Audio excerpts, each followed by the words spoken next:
आदाब, नमस्कार, बहुत-बहुत स्वागत आप सभी का। पब्लिक इंडिया देख रहे हैं आप, मैं हूँ आपके साथ बुशरा खानम फहद। 8वें दिन में एंटर हो गई है ये जंग और इज़राइल, अमेरिका और ईरान के बीच जो इल्लीगल वॉर अमेरिका और इज़राइल ने ईरान के ऊपर छेड़ी है। अब यहाँ से सवाल ये उठ रहा है कि ये जंग आखिर किस तरफ जा रही है? ईरान की तैयारियाँ क्या हैं? और आगे इसमें और किस तरह के हम नए एंगल्स हमें देखने के लिए मिल सकते हैं? क्योंकि लगातार बयानात का सिलसिला दोनों तरफ से ही जारी है। जहां एक तरफ ट्रंप ये कह रहे हैं कि आईआरजीसी अपने गार्ड्स डाउन कर दें और सरेंडर कर दें और ईरान के लोगों को वो मुखातिब कर रहे हैं, तो दूसरी तरफ जो मिनिस्टर हैं आरागची, उनका सीधे तौर पर ये कहना है कि जब उनसे ये कहा गया कि अगर बूट्स जो है वो ग्राउंड पे आते हैं, यानी कि अगर ग्राउंड इन्वेजन होता है तो कितना उसके लिए तैयार है ईरान, तो उनका सीधे तौर पर कहना है कि हम तो इसका इंतजार कर रहे हैं। ये भी कहा जा रहा है ईरान की तरफ से कि हम आखिरी गोली तक हम ये लड़ाई लड़ेंगे।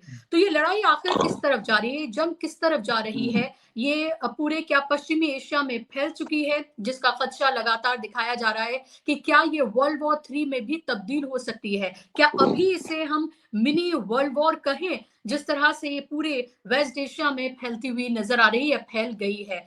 मेरे साथ इस पर बात करने के लिए बेहद खास मेहमान हैं, जिनका दशकों का एक्सपीरियंस है इन तमाम इश्यूज पर। कमर आगा साहब जुड़ गए हैं, देश के जाने माने डिफेंस एक्सपर्ट। कमर आगा साहब, बहुत बहुत स्वागत, इस्तकबाल आपका कार्यक्रम में। जी आदाब, नमस्कार। कमर आगा साहब, आप इस जंग को आगे यहाँ से किस तरह से बढ़ते हुए देख रहे हैं? दोनों तरफ से बयानात हैं। ये भी देखना दिलचस्प है कि ये कहा जा रहा है अमेरिका में जो उनके ऑफिसर्स हैं, जो सीक्रेट मीटिंग है उसमें ये कह रहे हैं कि हमारे पास अब बहुत एमिनेशन बचा नहीं है। It's not going to be a pretty picture. और दूसरी तरफ बयानात दिए जा रहे हैं, तीसरी तरफ हम ये देख रहे हैं कि कुर्द जो हैं उनको एक तरह से भड़काया जा रहा है, कहा जा रहा है कि उनको पावर, पैसा, ये सब कुछ एमिनेशन दिया जाए ताकि वो ग्राउंड इन्वेजन करें और एक तरह की सिविल वॉर जैसी स्थिति ईरान में पैदा हो। क्या आप ऐसा कुछ होता हुआ आगे देख रहे हैं? देखिए, क्या होगा फ्यूचर में इसका कहना तो बहुत मुश्किल है, लेकिन यह है कि ईरान के में अभी फिलहाल तो हौसले बुलंद है। उनका कोई डिफेक्शन होता हुआ नजर नहीं आता, ना पॉलिटिकल लेवल पे, ना उनकी जो सेना है, खासतौर से इस्लामिक रिवोल्यूशनरी कोर गार्ड जो है, आईआरजीसी जिसे कहते हैं, वो भी काफी मोटिवेटेड फोर्स है और रिलीजियसली भी मोटिवेटेड हैं वो लोग। और दूसरी तरफ ये भी है कि जनता में भी काफी नेशनलिज्म नजर आती है, खासतौर से जब से उन्हीं ने उनके सुप्रीम लीडर आयतुल्लाह अली खamenei की जो हत्या हुई उसके बाद से काफी यूनिटी नजर आती है। उन लोगों के सामने ये ईरानी ये कहते हैं पहले तो ईरान बचे, बाद में फिर ये आपस की लड़ाई देखी जाएगी। ईरान में हमने देखा है पहले भी नेशनलिज्म बहुत है। जब भी किसी ने अटैक किया सबने यूनाइट होकर लड़ा है। सद्दाम हुसैन ने जब अटैक किया था 1980 में, तो 8 साल तक जंग चली थी और उस समय ईरान के पास कोई आर्मी भी नहीं थी। जो शाह ऑफ ईरान की आर्मी थी, इमाम खुमैनी ने आने के बाद उसको डिसॉल्व कर दिया था, जो लीडर ऑफ रेवोल्यूशन थे। तो आर्मी भी नहीं थी, मगर इन लोगों ने सबको आपस में जोड़ के लड़ाई लड़ी, वहीं पे ट्रेनिंग ली। बहुत लोग मरे, 1 मिलियन, मरने वालों में ज्यादातर ईरानी थे। मगर सद्दाम हुसैन की बाद में हार हुई, उनको मुल्क छोड़ के जाना पड़ा उनके फोर्सेस का। तो इस तरह की मिसालें हैं उनके यहाँ ईरान में लड़ाई लड़ने की। अकेला देश है पर्शियन, और काफी उनको नाज है अपनी पुरानी सिविलाइजेशन पे, सभ्यता पे। तो आसानी से मुझे नहीं लगता कि वो सरेंडर करेंगे। दूसरी तरफ ये है कि अमेरिका जो है वो बहुत शक्तिशाली देश है। इजराइल के पास भी काफी शक्ति है, न केवल इजराइल, और ये दोनों, इजराइल तो नेटो और अमेरिका की सपोर्ट भी उसको हासिल है काफी का। अब देखना ये है ये कितनी क्षति इजराइल को पहुंचाने में कामयाब होते हैं और कितना अमेरिका को। अमेरिका के अंदर तो ये नहीं जा सकते, बहुत दूर है, लेकिन ये कि उनका कहना ये कि यहाँ आसपास जो बेसिस हैं अमेरिकन के, हम उस पर लगातार अटैक ये कर भी रहे हैं और कह रहे हैं हम आगे भी करेंगे। और दूसरी बात ये कि तेल की सप्लाई भी डिसरप्ट है। इन्हीं ने जब से अनाउंस किया है इसको गल्फ ऑफ हुर्मुज को बंद करने की बात की है, तब से शिप ही नहीं आ रहे वहां के ऊपर। उनको डर लग रहा है। कमर्शियल शिपिंग बिल्कुल सस्पेंड पड़ी हुई है, रुकी हुई है वहां पे उस एरिया में। और शिपिंग के जो इंश्योरेंस है वो बहुत बढ़ गया है और कोई शिप आने पे भी नहीं तैयार, जिससे तेल की सप्लाई पे असर पड़ रहा है। और अब ये देखना ही है कि कितने वक्त तक ये ईरानी लड़ते हैं। मैं देखता हूँ जब तक IRGC है तब तक मुश्किल है इनकी हार होनी। और दूसरी तरफ ये भी है कि अमेरिकन ने आज एक न्यूक्लियर मिसाइल भी अपना टेस्ट किया। इंटरकॉन्टिनेंटल ब्लास्टिक मिसाइल है जिसमें वो लगा सकते हैं न्यूक्लियर वारहेड के बगैर टेस्ट हुआ है। बहरहाल उन्होंने कहा है कि हमने ये टेस्ट किया है न्यूक्लियर मिसाइल। उसका नाम भी दिया है, मुझे याद नहीं आ रहा, नंबर है कुछ। उन्हीं ने तो अमेरिका ने ये कहा है कि हम रेडीनेस की वजह से हम टाइम टू टाइम टेस्ट करते हैं, मगर समय ऐसा है, वक्त बहुत इंपॉर्टेंट है, वो इशू करता है कि अमेरिका एक लिमिट तक अपना लॉसेस को बर्दाश्त करेगा, वो न्यूक्लियर वॉर भी छेड़ सकता है। इजराइल के पास भी बहुत न्यूक्लियर वेपन है, क्या वो करेंगे इस्तेमाल? उनकी पूरी कोशिश है कि अमेरिका करे, इजराइल चाहता है न कि वो। और जरूरत पड़ी तो ये दोनों कर सकते हैं। उसका इस्तेमाल कौन करेगा ये बाद में पता चलेगा। लेकिन ये कि अभी वो स्थिति दूर है। क्या आपको लग रहा है कि ये भी कहा जा रहा है कि ये सब देखते हुए जिस तरह के डेवलपमेंट्स हैं जिसका जिक्र अभी आपने किया, न्यूक्लियर हथियारों के टेस्ट का, डिमोना जो इजराइल की जो न्यूक्लियर साइट है, क्या आपको लग रहा है कि वहां पर ईरान भी अटैक कर सकता है? पिछली बार की 12 दिन की जंग में भी क्लेम किए गए थे, हालांकि उसमें कितनी सच्चाई थी ये हमें नहीं पता है, क्योंकि दोनों तरफ से ही हम ये देख सकते हैं कि इजराइल से तो खैर किसी तरह की कोई खबरें आती ही नहीं है सामने। वहां पर इस तरह का पूरा सैंक्शन जो है एक तरह से लगाए हुए हैं, लोग अब वीडियो बनाकर भी नहीं बाहर दे सकते हैं, तो वहां कितना बड़ा नुकसान, कितना भारी नुकसान ईरान पहुंचा रहा है वो बहुत कम इंफॉर्मेशन दुनिया को पता चल पाती है, लेकिन ईरान की सबको पता चल पा रही है अलग अलग तरीकों से। तो क्या आपको लग रहा है ईरान की ये भी स्ट्रैटेजी हो सकती है, क्योंकि इजराइल को वो सबसे ज्यादा जो है वो नुकसान पहुंचाना चाहते हैं, जाहिर सी बात है उनका सबसे बड़ा दुश्मन भी वही है। मुझे नहीं लगता कि ये दमोना में अभी अटैक करेंगे। आसपास डाल सकते हैं दिखाने के लिए, कहने के लिए कि हमारे पास कैपेबिलिटी है, हम हिट कर सकते हैं। ऐसे कि वो रेड लाइन होगा इजराइल के लिए, इसलिए कि इजराइल के पास न्यूक्लियर वेपन है, ईरान के पास तो है नहीं। और इजरायली गवर्नमेंट जो है समय जिस तरीके से जेनोसाइड उन्होंने गाजा में किया, या जिस तरीके से ईरान के अंदर स्कूलों पे और अस्पतालों पे बॉम्बिंग हो रही है, तो उनको कोई जरा भी अफसोस नहीं होगा न्यूक्लियर वेपन के यूज करने से। दूसरी बात ये भी है कि ईरान को लगता तो ये है कि काफी क्षति पहुंची है, इनके जो मिसाइल्स हैं, खासतौर से हाइपरसोनिक मिसाइल या ब्लास्टिक मिसाइल्स वगैरह जो हैं वो काफी एक्यूरेट नजर आते हैं। जो इजराइल से खबरें जिस तरह की आ रही हैं, छिपाना बड़ा मुश्किल होता है। इन्हीं ने पहले भी छिपाया था और अब की भी कोशिश कर रहे हैं कि, लेकिन यह है कि धीरे धीरे सोशल मीडिया में आने लगता है लीक इंफॉर्मेशन, जगहों की नहीं आ रही है, मगर ये कि लोग इजरायली बता रहे हैं कि किस तरीके से नुकसान हो रहा है। और फॉरेन मीडिया ने भी लिखा है कि काफी इनको नुकसान पहुंच चुका है इजराइल को। इजराइल भी एक रेड लाइन बनाएगा कि कहाँ तक वो बर्दाश्त करेंगे, उसके बाद क्या सूरत हाल होगी वो वक्त बताएगा। ये दो चीजें हो सकती हैं, या तो इजराइल फिर सीज फायर के लिए बात करे, अगर ज्यादा क्षति पहुंचती है, जैसे पिछली दफे हुआ था जब इजराइल का बहुत नुकसान हुआ था, तो they ask American to intervene, और अमेरिका ने फिर इनके न्यूक्लियर इंस्टॉलेशंस पे वो किए, अटैक किया ईरान के, और उसके बाद सीज फायर डिक्लेयर हो गया। तो दोनों ऑप्शन है, देखिए क्या होता है, किस तरह होता है। मुझे नहीं लगता कि इजराइल किसी भी शर्त में अब कंप्रोमाइज के मूड में है। खासतौर से वहाँ के जो प्रधानमंत्री बेंजामिन नेतन्याहू है, उनका बहुत बड़ा स्टेक इसमें इन्वॉल्व हो चुका है वॉर में, वो अपनी हार आसानी नहीं मानेंगे।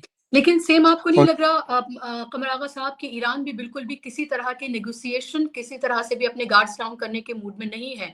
उन्होंने भी ये कहा है कि ये दादागिरी हमेशा के लिए खत्म हो जाए। अब आप बार-बार धमकियां दे रहे हैं, हमारे पर पहले से इतने सैंक्शन लगे हैं, पिछले दिन की 12 दिन की वॉर, फिर उसके बाद इसी तरह के आपकी धमकियां देना और फिर से धोखे से हमला कर देना, आयतुल्लाह अली खामनेई की शहादत और तमाम जो टॉप लीडरशिप है उसका चला जाना, फिर भी उठ खड़ा हुआ ईरान और कुछ ही घंटों में उसने हमला किया। तो ईरान का भी आपको यही मूड नहीं लग रहा कि इस बार आर या पार, जिस तरह के बयान भी हैं और जिस तरह की तैयारियां भी हैं, ये कहा जा रहा है कि हम तो इसके लिए पिछले 47 साल से अपने आप को तैयार कर रहे हैं और 20 साल से हमें इंतजार था इसका।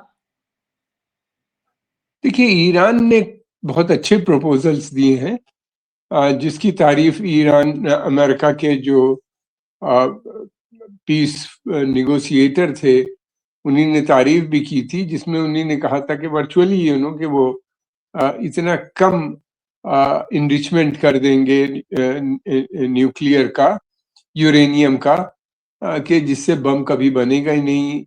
दूसरी बात ये भी है बुशरा के ईरान जो है ये NPT यानी न्यूक्लियर नॉन प्रोलिफरेशन ट्रीटी का पे उसकी दस्तखत है, स्ट्रक्चर उसने की है कि वो वेपन नहीं बनाएगा, इसके मतलब। और दूसरी तरफ ये भी है कि वो IAEA का उसके जो प्रोग्राम है उसके अंडर में है, वहाँ पे उनके कैमरे भी लगे हुए हैं, बीच बीच में बंद भी हुए हैं। जब लड़ाइयाँ बढ़ी हैं तो उन्हीं ने रोका भी है उनको। लेकिन ये है कि फिलहाल अगर अमेरिकन राजी होते हैं उन प्रपोजल पे, तो मैं समझता हूँ कि बातचीत का दौर शुरू हो सकता है। वॉर अमेरिकन ने शुरू की है, प्रपोजल्स उनके पास ईरान के हैं, और फिर उसके अलावा ये कि अगर वो चाहेंगे अमेरिकन और वो सीजफायर के लिए, तो मैं समझता हूँ कि ईरान राजी हो सकता है। अब कहाँ तक अमेरिका राजी होगा, या इसलिए कि अमेरिका के अभी तक तो कोई गोल पूरा हुआ नहीं। ऑब्जेक्टिव्स होते हैं, वॉर किसी ऑब्जेक्टिव के तहत लड़ी जाती है। उनका ऑब्जेक्टिव ये है कि उन्हीं ने तो ये सोचा है कि वो ईरान की टॉप लीडरशिप जो बहुत हार्ड लाइनर है, पहले उसको खत्म कर दो, फिर उसके बाद जो लिबरल्स बचेंगे इसी रिजीम के, उनसे उनकी मदद से उनसे अमेरिका डील कर लेगा और वो अमेरिकन इंटरेस्ट को आगे बढ़ाने में मदद करेंगे। ये उनका प्लान है। तो ये तो अभी तक पूरा होता हुआ नजर नहीं आता। वो पूरी रिजीम बदलने के पक्ष में नहीं। मैं बहुत समय से ये बात कह रहा हूँ कि अमेरिका कभी नहीं चाहेगा कि ईरान में रिजीम बदले और डेमोक्रेसी आ जाए। इसी के डेमोक्रेटिक रिजीम से अमेरिका के लिए लड़ना मुश्किल होगा, और डेमोक्रेटिक रिजीम जो भी होगी वो बहुत नेशनलिस्ट होगी, वो भी अमेरिका से डील नहीं करेगी। तो इसलिए वो चाहते ये हैं कि इसी रिजीम में बदलाव आ जाए, जो होता हुआ फिलहाल नजर नहीं आता।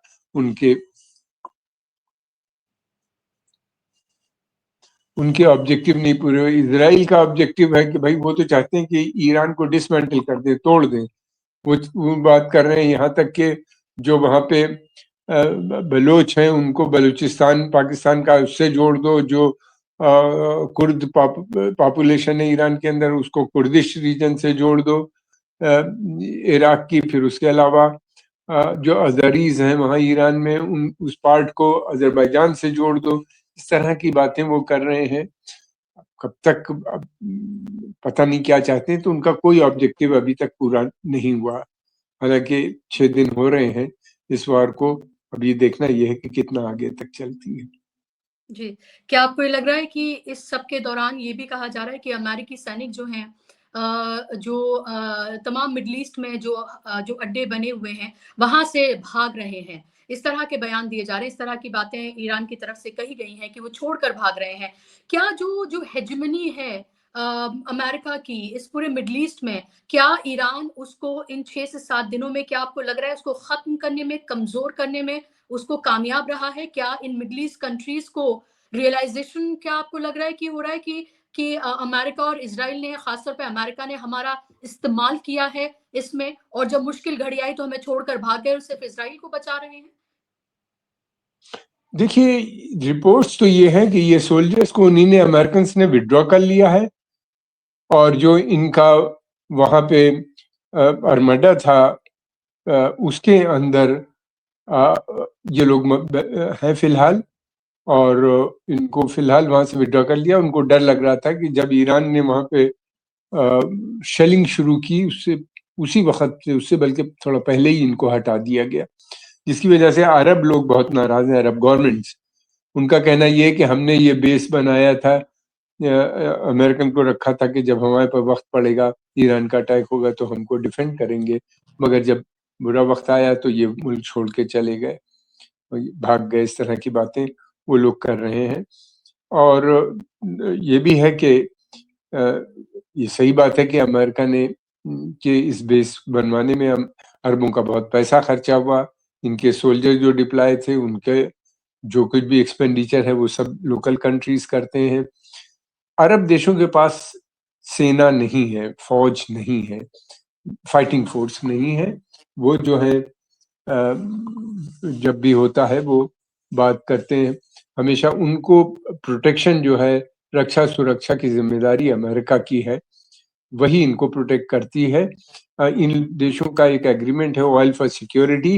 इस एग्रीमेंट के तहत वो इनको प्रोटेक्ट करते हैं। अमेरिका को ये सस्ता तेल देते हैं, उसके बजाय अमेरिका इनका प्रोटेक्शन करता है। ये एग्रीमेंट बहुत समय से चल रहा है वहां के ऊपर, और इसी को देखते हुए ये बेसिस भी बनाए थे। अरब देशों को डर लगता था कि अगर वो बनाएंगे, आर्मी बनाते हैं, स्ट्रांग आर्मी बनाते हैं, तो कहीं कू करके स्वयं आर्मी ना सत्ता में आ जाए, जैसे कि इजिप्ट में हुआ, इराक में हुआ, सीरिया में हुआ, लीबिया में हुआ, और बहुत से और देशों में भी हुआ। तो वो अल्जीरिया में भी हुआ, कई देश हैं ये बड़ी एग्जाम्पल है जहाँ पे। तो इस डर की वजह से इन वहाँ के जो जितने भी मोनार्कीज हैं, बादशाह हैं, इन लोगों ने सेना का गठन नहीं किया। जो सेना है उसके पास बहुत ज्यादा न तो असलहे हैं, न बहुत ज्यादा ट्रेनिंग है। एक बहुत छोटा सा सेक्शन है जो इसमें से ट्रेन किया गया है, जिसका इस्तेमाल ये टाइम टू टाइम करते हैं दिखाने के लिए। जी। खमरावा साहब, 1-2 और सवाल मेरे, मुझे पता है आपको आपको जाना है, तो लास्ट मेरे 2 क्वेश्चन्स। एक तो ये कि एक लड़ाई लड़ी जा रही है, हथियारों से लड़ी जा रही है, बॉम्ब से लड़ी जा रही है, मिसाइल से लड़ी जा रही है, और दूसरी है ज़हनी तौर पर। ईरान को हम ये देख रहे हैं कि ईरान ने अपने लोगों को जिस तरह से तैयार किया है, ख़ास तौर पे इस शहादत के बाद, लोग पहले से कहीं ज़्यादा एकजुट हो गए हैं। जो इख्तिलाफ़ात थे, वो भी दूर करके अब ये बात उनकी कंट्री की आ गई है, उनके देश की आ गई। उनको लगता है कि वो देश रहेगा तभी तो वो रहेंगे। एक तरफ आप ये देख रहे हैं, दूसरी तरफ अगर क्या इस तरह के सेंटिमेंट्स क्या इज़राइल और अमेरिका में तो बिल्कुल देखने के लिए नहीं मिल रहे, क्या इज़राइल में इस तरह के कोई सेंटिमेंट्स आपको देखने के लिए मिलते हैं? और दूसरा, जब ईरान ने तो देखा है, जब ईरान और इराक की वॉर का जिसका आप ज़िक्र कर रहे थे, तकरीबन 10 लाख लोग मारे गए थे। तो ईरान ने वो देखा है और उससे अपने आप को उभारा है और अपने आप को ताकतवर बनाया है। अमेरिका और इज़राइल क्या इस तरह की बॉडीज़ जब उनकी यहाँ जानी पहुँचेंगी, चाहे फ़ौजियों की हों, चाहे कैज़ुअल्टीज़ हों, क्या आपको लग रहा है कि वो ये भार सहन कर पाएँगे? और क्या उसके बाद स्थितियाँ बदल सकती हैं? और क्या वो नेगोशिएशन के लिए और ज़्यादा बेचैन, बेकरार हो सकते हैं? क्योंकि हिंट्स तो ड्रॉप किए जा रहे हैं अभी भी। देखिए, इज़राइल का जहाँ तक सवाल है, इज़राइल की जनता अभी फिलहाल तो अपनी सरकार को सपोर्ट कर रही है वॉर में। हाँ, कब तक करेगी ये कहना मुश्किल है। अगर ज्यादा उनको नुकसान पहुंचता है या बहुत ज्यादा उनकी मौतें होती हैं, तो मैं समझता हूं कि वहां पे भी अपोजिशन शुरू हो जाएगा, और थोड़ा बहुत अपोजिशन देखने को भी मिला है। जहां तक अमेरिका का सवाल है, अमेरिका की जनता की सेना पहले भी लड़ने पे तैयार नहीं थी। उसमें काफी फटीग नजर आता है। उनका कहना ये, उनके बहुत से रिटायर्ड जनरल और दूसरे जनरल्स ने भी आके कहा है कि वो इतनी लंबी लड़ाई उन्होंने अफगानिस्तान और पाकिस्तान में लड़ी, अभी ज्यादा दिन हुए नहीं, हजारों लोग जख्मी हैं, और फिर उसके अलावा ये भी है ट्रॉमेटाइज्ड हैं, साइकोलॉजिकल प्रॉब्लम भी फेस कर रहे हैं, और वो भी नहीं चाहते। इसीलिए अमेरिका की पूरी कोशिश ये है कि बॉम्बिंग करते रहो, इतना एयर पावर का इस्तेमाल करो, और बिल्कुल, वो तो ट्रम्प साहब तो यहाँ तक कहते हैं कि हम बिल्कुल फ्लैटन कर देंगे ईरान पे, यानी सारा उसका इंफ्रास्ट्रक्चर, इकोनॉमिक असेट्स और मिलिट्री असेट्स सबको वो ध्वस्त कर देंगे, बर्बाद कर देंगे, और हम ईरान मजबूर हो जाएगा बातचीत करने में। क्या होगा बुशरा, ये तो अभी कहना अब मुश्किल है, हम लोग को थोड़ा इंतजार करना चाहिए। धन्यवाद। वन लास्ट क्वेश्चन, ईरान की ताकत आप क्या देखते हैं? ईरान का ये क्लेम है हमारे पास तो मिसाइल के पूरे-पूरे शहर हैं जो कि अंडरग्राउंड हैं और बहुत सस्ते हम बनाते हैं। जिस तरह से वो लगातार अटैक कर रहे हैं, खुर्रमशेर से लेकर और दूसरी मिसाइल कल जिस तरह से उन्होंने इज़राइल के ऊपर मारी हैं, ये ताकत है, इसके अलावा भी आप कोई और स्ट्रैटेजी भी ईरान की देखते हैं? ईरान की स्ट्रेटजी ये है कि हम लड़ेंगे, हम रेसिस्टेंस वो कहते हैं कि ये हमारी वॉर ऑफ रेसिस्टेंस है, हमारे ऊपर अटैक हुआ है, हमारे पास वेपन्स हैं अभी उनके पास काफ़ी वेपन है, उसका मुज़ाहिरा भी उन्हीं ने किया, दिखाया भी है और वो कहते हैं कि लड़ेंगे। डर इस बात का है कि अगर ज़्यादा नुकसान पहुंचा तो कहीं ये वॉर न्यूक्लियर में ना बदल जाए, इस बात का। हालांकि प्रेसिडेंट ट्रम्प ने कहा है कि हम अपने सोल्जर्स भी भेजेंगे, अगर वो गए तो और एक नया टर्न हो जाएगा।